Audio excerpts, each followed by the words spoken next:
Good morning. This is Father Stephen Kelly from St. John's Church in Detroit. We're continuing our series of daily morning meditations where we generally look at one or another of the lessons that are assigned for morning or evening prayer, what is known as the daily office lectionary. And now I thought let's take a look for Thursday at the lesson that's assigned from the second book of Samuel. It's the first reading for morning prayer. In the first book of Samuel, of course, we dealt with all of the stuff that had to do with the birth of Samuel and the rise of King Saul and then King David, of course. And the change of command and the change of authority, it was not, of course, a smooth transition. And in fact, David himself would find himself, when he was nearing his death, that his sons would be fighting against him for his throne, at least in particular Abner. So let's take a look. We're chapter 4, beginning at verse number 1. And when Saul's son heard that Abner was dead in Hebron, his hands were feeble, and all the Israelites were troubled. And the sons of Rimmon the Beerothite and Rechab and Baan went and came about the heat of the day to the house of Ishbosheth, who lay on a bed at noon. For when they came into the house, they lay on his bed in his bedchamber, and they smote him and slew him and beheaded him and took his head and gathered them away through the plain all night. And they brought the head of Ishbosheth unto David at Hebron, and said to the king, Behold, the head of Ishbosheth, the son of Saul, thine enemy, which sought thy life. And the Lord avenged my lord the king this day of Saul and of his seed.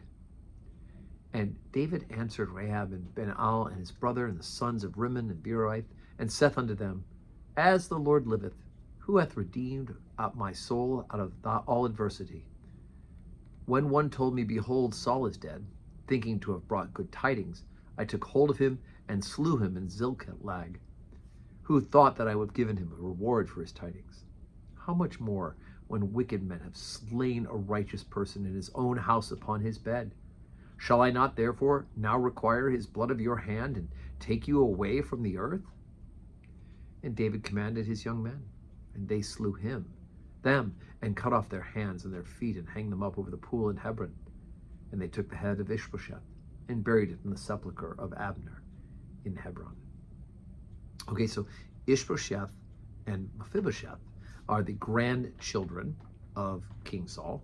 They are the sons of Jonathan. Jonathan is Saul's son. And so as this change of command is happening, they think, well, they've killed David's son, Abner, so we should pay back and get, get in with the king by slewing this grandson to show them who's really king in Israel. And Ishbosheth had nothing to do with the uprising. Ishbosheth was an innocent victim, as David points out.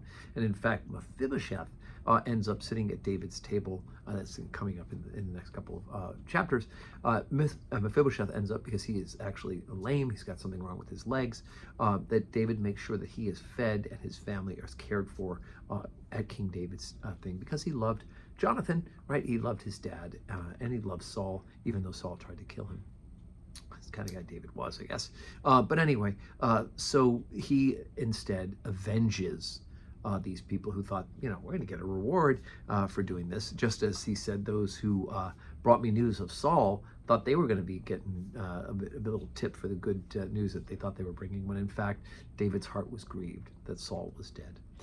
And so here he points out that taking revenge on an innocent man is never something to be commended, and the punishment is meted out. And this all seems very cruel to us in our minds of our current civilized world, but this was just not uncommon in the time of David. In fact, the Jews were considered, because of the covenant, they were considered to be quite restrained in their meting out of punishment compared to the nations and the peoples around them. But anyway, so it just kind of gives us an example that revenge is not the answer.